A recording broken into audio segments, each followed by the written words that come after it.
Thank you. The next question, the member for Guelph. My question is for the Premier. People love the Greenbelt.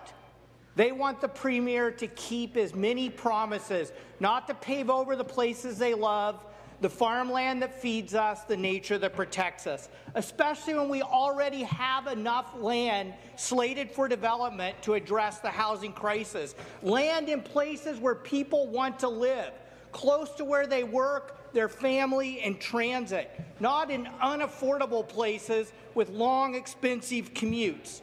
We know that developing the Greenbelt will help a few land speculators turn millions into billions.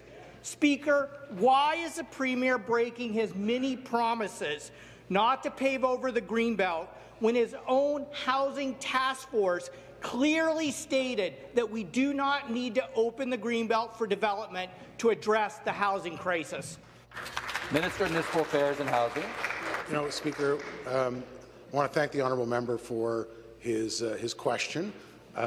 Always disappointed in him not supporting our government's community housing renewal, social services relief fund, all of our housing supply action plans. Pretty well everyone universally he's either voted against or spoke against. Never supported our call to asking the federal government for the $480 million that we're owed, even though some federal Greens have indicated support for that.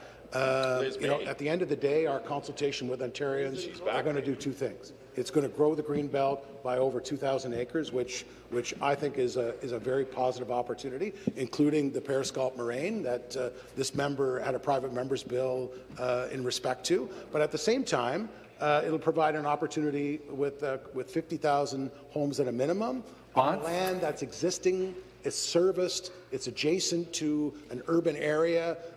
These locations were selected for a purpose, and the purpose is to get shovels in the ground faster. Supplementary question. Speaker, I voted against the government's housing bills because they won't solve the housing crisis. I want to vote for bills that actually solve the crisis. Let's be clear.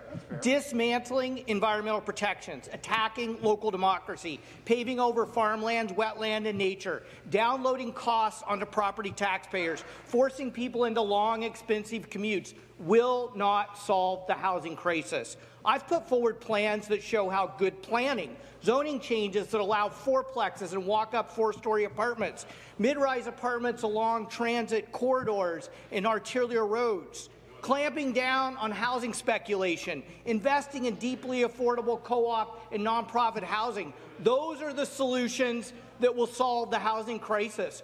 Will the minister say no to what the land speculators want and yes to the solutions that will actually deliver housing that's affordable in the communities people want to live in?